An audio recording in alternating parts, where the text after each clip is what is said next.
الحمد لله وحده والصلاة والسلام على من لا نبي بعده وعلى آله وأصحابه الذين أوفوا عهدا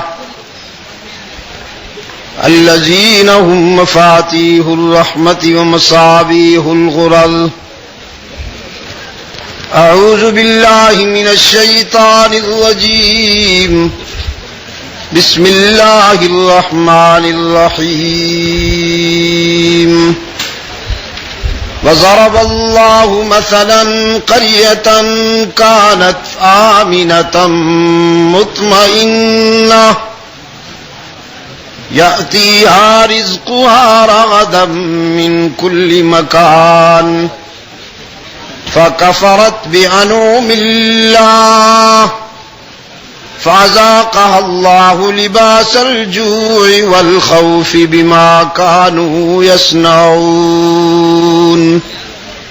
صدق الله العظيم. عمائدین و اکابرین ملت، ارباب علم و دانش، صدر اجلاس، کارکنان جمعیت، محترم بزرگوں اور عزیز دوستوں، آج کا یہ اجلاس جمعیت علماء اسلام ضلع پشاور کے زیر اہتمام بہت ہی کم وقت میں پشاور شہر کی طرف سے بہت ہی کم وقت میں ترتیب دیا گیا ہے. موسم کی شدت و تمازت کے باوجود اور مروجہ پراپگنڈا اور تشہیر کے نہ ہونے کے باوجود آپ جس انہماک اور خلوص کے ساتھ اتنی بڑی تعداد میں اس اجلاس میں شرکت کر رہے ہیں، یہ اس بات کا واضح ثبوت ہے کہ اس ملک کا ہر فرد اب اس سرزمین پر فیصلہ کن تبدیلی کا عزم کر چکا ہے. ایک ایسی تبدیلی کہ جس کے بعد کسی ظالم کو ظلم کرنے کی جرأت نہ ہو سکے اور مظلوم کی مظلومیت کے دن طویل نہ ہو سکے. غالباً آج کے اس پروگرام کو استحکام پاکستان کانفرنس کا عنوان دیا گیا ہے.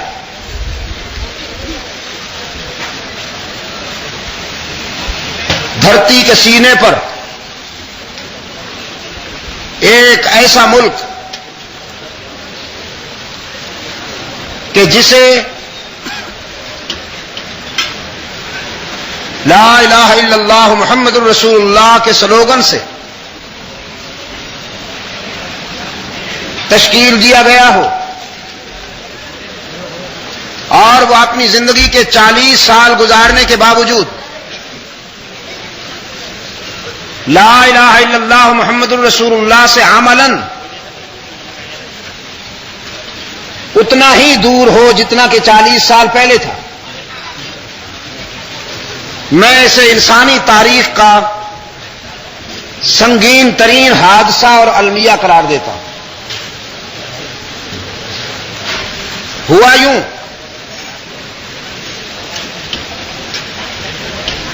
کہ فرنگی شاطروں نے یہ محسوس کیا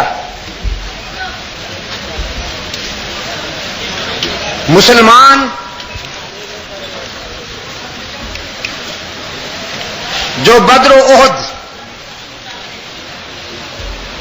تبوک، یرموک، مدائن اور قادسیہ کے مراحل سے گزرتے ہوئے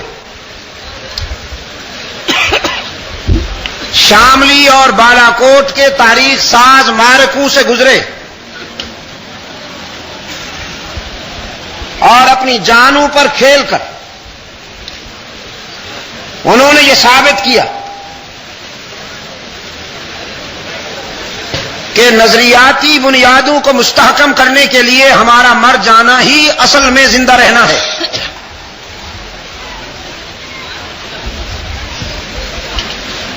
تو اس نے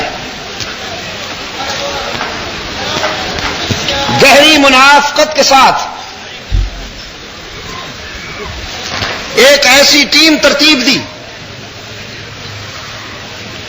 کہ جو نام تو اسلام کا لے لیکن کام انگریز کا کرے.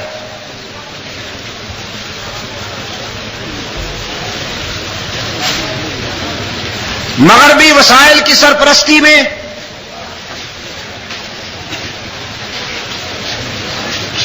انگریز کی وہ وفادار ٹیم آج تک مسلمانوں کا نظریاتی استحصال کر رہی ہے. میں کہا کرتا ہوں کہ 1947 سے پہلے ہمارا مقابلہ کفر سے تھا اور 1947 کے بعد ہمیں منافقت نے گھیرا ہوا ہے. جوئے خون سے گزر کر مسلمان آزادی کی منزل تک پہنچے، لیکن صبح آزادی کے دامن میں اتنا گہرا اندھیرا دیکھا کہ اسے آزادی کہتے ہوئے حیا آتی. اسلام کی طبیعت اور مزاج میں محکومیت نہیں ہے. میں ایک بات کہنا چاہتا ہوں، اسلام فطرتاً قوت حاکمہ ہے.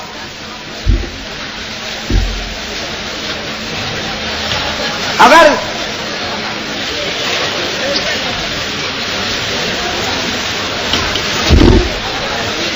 چند نام نہاد جبہ پوشوں نے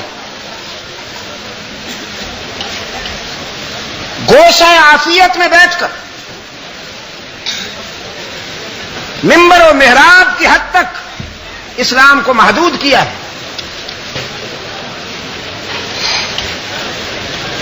تو یہ ان کی ذاتی سوچ ہے، اسلام کی نمائندہ سوچ نہیں ہے.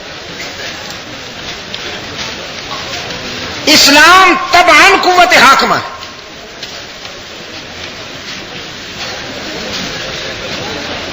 یہ مسلح عبادت سے لے کر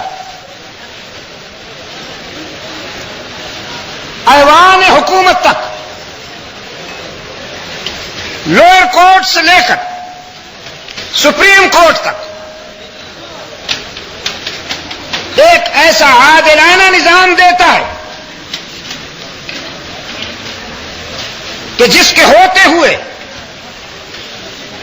استحصال کے تمام راستے مسدود ہو جاتے ہیں. لیکن ہماری آزادی کے بعد اسلام کو مساجد میں، یتیم خانوں میں اور آستانوں میں دھکیل دیا گیا. اہل نظر نے نظر اٹھا کے دیکھا کہ صبح آزادی کے جلوے کیسے ہیں،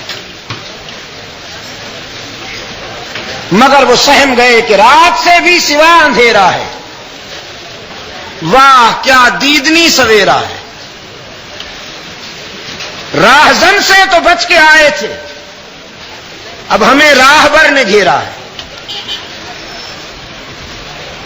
اور اہل نظر ہر مسافر کو باخبر کر دو، یہ میرے تجربوں کا جوہر ہے کہ راہبر کی فریب کاری سے راہزن کا خلوص بہتر ہے. ایک ایسا راہبر کہ جو دوستی کے عنوان سے دشمنی کرے وہ بدنیت بھی ہے اور بزدل بھی ہے، اس پہ خدا کی لعنت ہے. لیکن ایک ایسا دشمن، ایک ایسا راہزن کہ جس کی دشمنی کھلی ہوئی دشمنی، اس پہ دوستی کا لبادہ نہ ہو، تو نیک نیت ہے، اس لحاظ سے اس کی مردانگی قابل تعریف ہے. لیکن ہمارے ساتھ یہ ہوا کہ ہر کھلاڑی نے اسلام کا نام لے کر اسلام کے گلے پہ کند چھری پھیری اور موجودہ کھلاڑی نے تو سارے ریکارڈ توڑ ڈالے. اس نے اتنی کثرت کے ساتھ اسلام کا نام لیا کہ اب اسلام کی روح چلا چلا کے کہتی ہے کہ مجھے اس سے بچاؤ. میرے عزیز نوجوان نے ابھی امریکہ کے خلاف نعرے لگائے.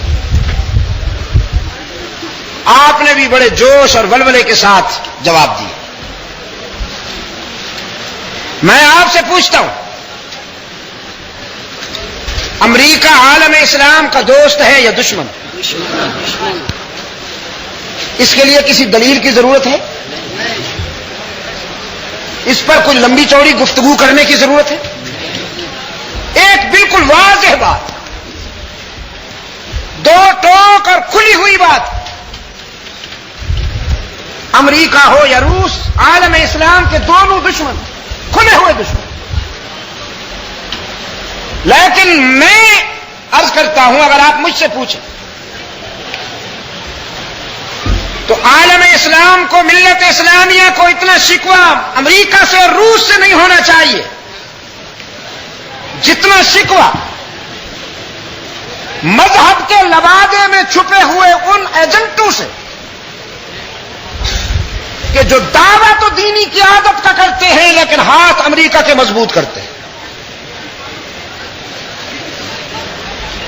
وہ جب بھی اپنے مفادات کی تکمیل کے لیے ضمیر فروشی کا سفر شروع کرتے ہیں تو ان کی زبان پر ہمیشہ یہی ہوتا ہے کہ ہم تو اسلامائزیشن کے عمل کی تکمیل کے لیے ایسا کر رہے ہیں. یہ کل کی بات ہے. اسی کھلاڑی نے پوچھا تھا، اسلامی نظام کو مکمل کرنے کے لیے میں 5 سال اور بیٹھا رہوں کہ نہ بیٹھا رہوں؟ یہ پوچھا تھا. ایمان کی ایک دلیل یہ بھی بتائی گئی ہے کہ مومن کبھی ایک سوراخ سے بار بار نہیں ڈسا جاتا. ایک سوراخ سے بار بار ڈسا جانا یہ مومن کی فراست نہیں ہے.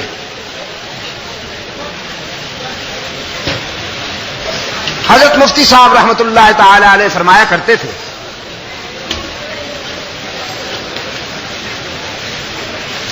کہ جب یہ صاحب تشریف لائے اور بھٹو کو انہوں نے پس دیوار زندہ بھیجا تو میز پر قرآن کا نسخہ رکھ اس پر دونوں ہاتھ رکھ کر اس نے کہا کہ مفتی صاحب، میں قرآن کریم کو گواہ بناتا ہوں اور آپ سے وعدہ کرتا ہوں کہ آپ کی رہنمائی میں چلوں گا، جو آپ کہیں گے وہی کروں گا. ملک کو بچانے کے لیے، قوم کو بچانے کے لیے، ان غنڈوں سے قوم اور ملک کو بچانے کے لیے آپ میرا تعامل کیجئے، مجھے تنہا نہ چھوڑیں. آپ کو معلوم ہے کہ اس شخص نے کتنا بڑا رسک لیا. میں چاہتا ہوں کہ اپنی زندگی بھر کا سیاسی کیریئر اس شخص نے داؤ پہ لگا دیا، صرف اس آرزو میں اور اس تمنا میں کہ اگر اسلامائزیشن کا عمل کسی طرح بھی آگے بڑھ سکتا ہے تو ہم اس میں رکاوٹ نہیں بنتے.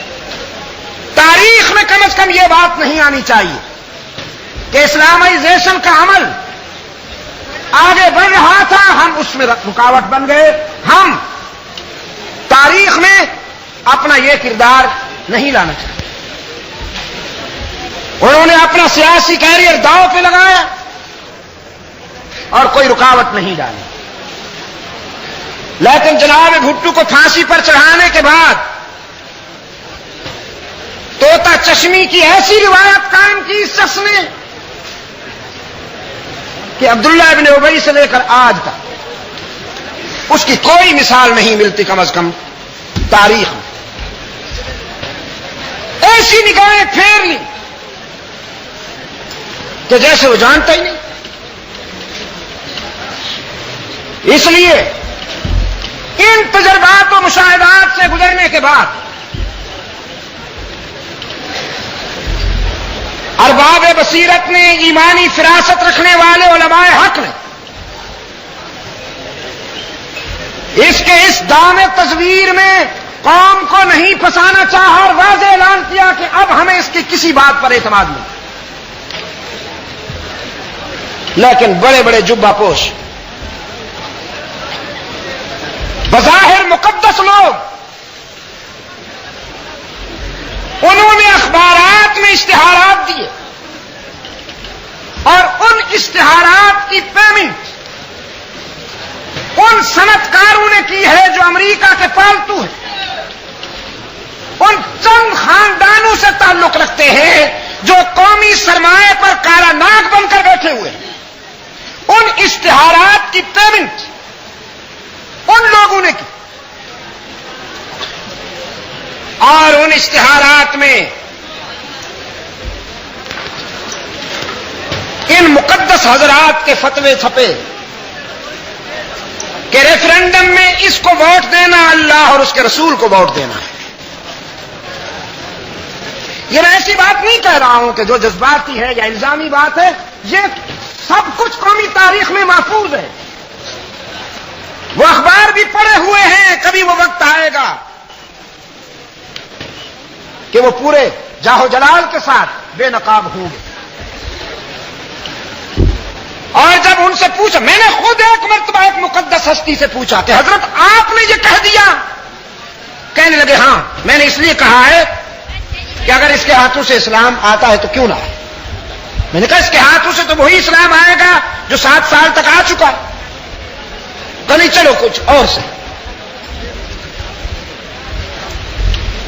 عزیز دوست،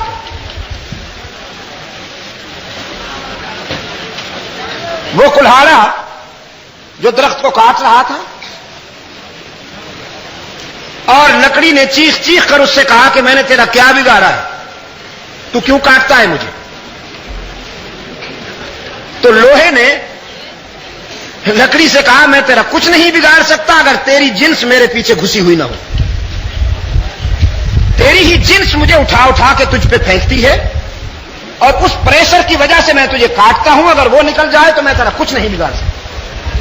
میں دعوے سے کہتا ہوں بکے ہوئے ملا جو امریکن لابی کے دسترخوان پر ہڈیاں چھچوڑتے ہیں، اگر وہ راستے سے ہٹا دیا جائے تو ہمیں نہ امریکہ نقصان پہنچا سکتا ہے نہ روس نقصان پہنچا سکتا ہے.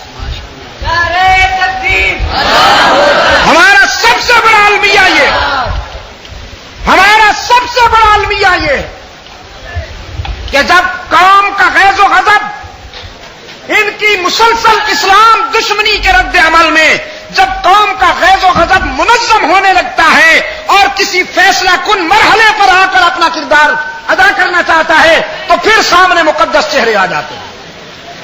سفید داڑیاں، سفید داڑیاں، چمکتے ہوئے چہرے. چہرے اس لیے چمکتے ہیں کہ 5 سٹار ہوٹلوں میں جب رہیں گے جی اور مرغے اڑائیں گے اور کبھی انہیں گرم جھونکا چھو کے نہیں گزرے گا تو چہرے تو چمکیں گے. پتھر کوٹے سڑک پر، محنت کریں کھیتوں میں، پھر دیکھتے ہیں کیسے چہرے چمکتے ہیں. چہرے تو چمکتے ہیں اس لیے کہ محنت نہیں کرنا. بغیر محنت کے انہیں اتنے لمبے چوڑے بل مل جاتے ہیں کہ جن کا ہم اور آپ تصور نہیں کر سکتے، وہ سامنے آ جاتے ہیں. اور کہا یہ جاتا ہے کہ دیکھو رمضان مبارک میں تراویح کی نوافل ٹی وی پہ دکھائی جا رہی ہیں. اور کیا چاہتے ہو تم؟ مسجدیں بنائی جا رہی ہیں. اور کیا چاہتے ہو تم؟ مدارس کو زکوٰۃ کے نام پر سود کا مال دے کر مولویوں کی بولتی بند کی جا رہی ہے. اور کیا چاہتے ہو؟ میں کہتا ہوں اگر صرف مساجد اور مدارس میں نماز اور قرآنی تعلیم کا نام اسلام ہے تو یہ اسلام تو برطانیہ میں بھی ہے. 900 مسجدیں ہیں برطانیہ میں اس وقت. 900 مسجدیں. معذرت کے ساتھ ہو گئے 1-2 منٹ لگے. 900 مسجدیں ہیں برطانیہ میں. ابھی پچھلے دنوں میں کینیڈا گیا ہوا تھا. ٹورنٹو میں تبلیغی اجتماع میں شرکت کے لیے درجنوں 747 جمبو جیٹ چارٹرڈ کیے گئے تھے اٹاوا سے، وینکوور سے، مونٹریال سے اور ادھر ادھر سے فرزندان اسلام جو اس اجتماع میں شرکت کریں گے. درجنوں کی تعداد میں جہاز چارٹر کیے گئے تھے. توقع یہ تھی کہ لاکھوں کی تعداد میں فرزندان اسلام اس اجتماع میں شریک ہوں گے. تو کیا کینیڈا میں اسلام آ چکا؟ برطانیہ میں 900 مساجد میں قال اللہ اور قال رسول کی صدائیں بلند ہو رہی ہیں. کیا وہاں اسلام آ چکا؟ ہندوستان میں بڑے بڑے مدارس قال اللہ اور قال رسول کی صدائیں بلند کر رہے ہیں. تو کیا وہاں اسلام آ چکا ہے؟ وہاں بھی قانون کفر کا اور یہاں بھی قانون ابھی تک برطانیہ. کبھی یہاں صلاح کمیٹیاں بنتی ہیں، محلے سے یتیم ڈھونڈ ڈھونڈ کر ٹی وی پر دکھائے جاتے ہیں. وہ آ کر ٹی وی پہ بیان دیتے ہیں میں نے سارے محلے کو نمازی بنا دیا ہے. اب مسجدوں میں گنجائش نہیں رہی. گلیوں میں صفیں بچتی ہیں، مسجدیں بھر جاتی ہیں. بس پورا محلہ میری وجہ سے نمازی ہو گیا ہے. وہ ہم نے بیانات سنے تھے ٹی وی پر. آج کل ان کا کہیں سے کوئی وجود نظر نہیں آتا.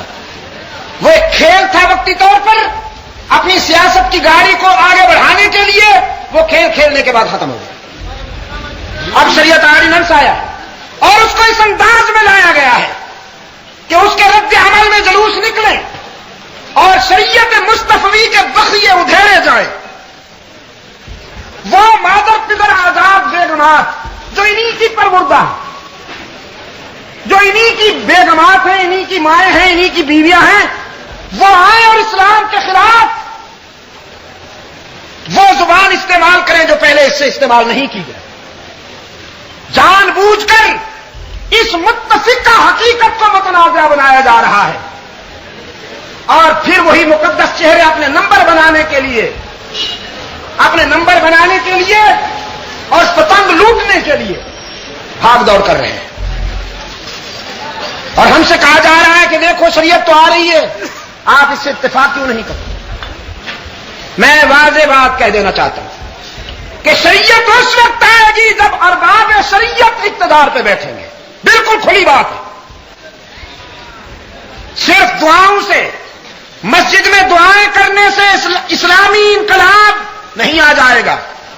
جب تک کہ آپ اپنی سیاسی قوت کو منظم کر کے اس ملک میں اپنی سیاسی قوت کا عملی مظاہرہ کرتے ہوئے اقتدار پر نہیں آئیں گے، اس وقت تک فیصلے اسلام کے حق میں نہیں ہوں گے. اس وقت تک یہی ہوتا رہے گا جو آج سے پہلے ہوتا چلا آ رہا ہے. مجھے امید نہیں ہے کہ یہ انتخابات کرا دے. ہوگا کسی حسن ظن، لیکن مجھے امید نہیں ہے کہ یہ انتخابات کرا دے. اس لیے کہ اس کے پہلے 90 دن 11 سال تک گئے، اب یہ دوسرے 90 دن ہیں. میں وہاں باہر کی دنیا میں تھا، وہاں کے اخبارات نے سرخیاں لگائیں کنٹری آف 90 ڈیز. پاکستان نہیں، کنٹری آف 90 ڈیز، 90 دن کا ملک. پہلے 90 دن کا پیریڈ 11 سال تک تھا، اب یہ 90 دن آئے ہیں.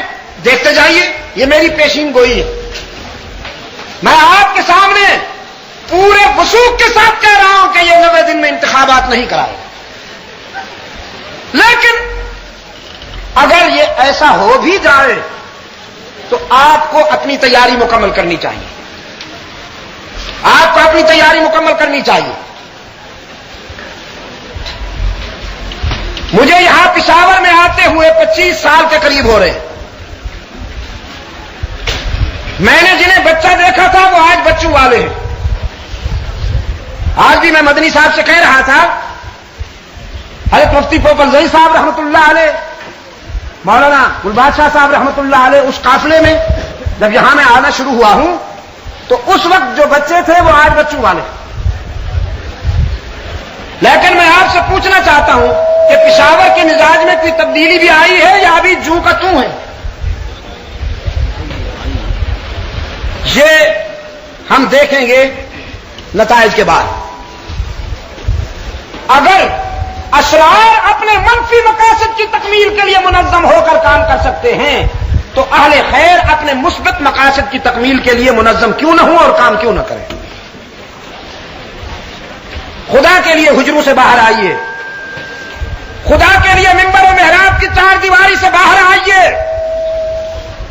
محلے میں مظلوموں اور مجبوروں کے آنسو پوچھیے، ان کے دکھوں کا مداوع کیجیے. اسلام عبادات کو بے شک اہمیت دیتا ہے، لیکن خدمت خلق کو اتنی اہمیت دیتا ہے کہ جب آپ کسی دکھی انسان کا دل جیت لیں اس کے مقابلے میں رات بھر کے سجدے کوئی قیمت نہیں رکھتے. لوگوں کے دکھوں میں ساتھ دیجیے، اپنی خوشیاں بانٹیے، ان کے آنسو پوچھیے اور اپنی صفوں میں اتحاد اور نظم و ضبط پیدا کیجیے. اللہ تعالیٰ آپ کا حامی و ناصر ہو. مجھے یقین ہے کہ اگر آپ نے نظم و ضبط کے ساتھ منزل کے حصول کے لیے ہاتھ سے ہاتھ ملا کر، قدم سے قدم ملا کر آگے بڑھنے کا فیصلہ کر لیا تو انشاءاللہ اشرار شکست کھا جائیں گے اور اہل خیر کے لیے ایک ایسا وقت آئے گا کہ جب وہ اس سرزمین پر اللہ کے قانون کو عملاً نافذ کر کے اس کے بندوں کو انصاف اور عدل پر مبنی معاشرہ مہیا کر سکے. اللہ تعالی ہمیں وہ وقت عطا فرمائے. میں اسی پر اکتفا کرتا ہوں، چند منٹ اور زیادہ لے گیا ہوں. حضرت مولانا سے معذرت چاہتا ہوں، میں بہت ہی تھکا ہوا تھا لیکن احباب کے ارشاد پر اس میں حاضری دے دی ہے. ہمارے کچھ نوجوانوں نے یہ عثمانیہ لائبریری کے نام سے علماء حق کے بیانات اور ان کی تقاریر کو نئی نسل تک پہنچانے کے لیے بڑا اچھا آغاز کیا ہے. میں احباب سے درخواست کروں گا کہ وہ اس سلسلے میں تعاون کریں ان حضرات کا اور اس کے ممبر بنے، اس کو آگے بڑھائیں. اللہ تعالی ہم سب کو دنیا اور آخرت میں کامیابیوں سے ہمکنار فرمائے. میں جمعیت علماء اسلام پشاور شہر کے کارکنان کو اس پروگرام کی ترتیب پر ہدیہ تبریک پیش کرتا ہوں. اتنے مختصر سے وقت میں جس محنت کے ساتھ ہمارے عزیز مدنی صاحب نے اس شدید گرمی میں بھی اعلانات کے ضمن میں اور یہاں کے نظام کو سنبھالنے کے ضمن میں ان کے رفقاء کار نے جو محنت کی ہے، مجھے امید ہے کہ وہ آئندہ بھی اسی طرح محنت کے ساتھ اپنے کاج کو آگے بڑھائیں گے. جس جماعت کو، جس پارٹی کو ایسے جیالے نوجوان میسر آئیں، انشاءاللہ وہ جماعت اور وہ پارٹی دن دگنی رات چوگنی ترقی کرے گی. اللہ تعالیٰ آپ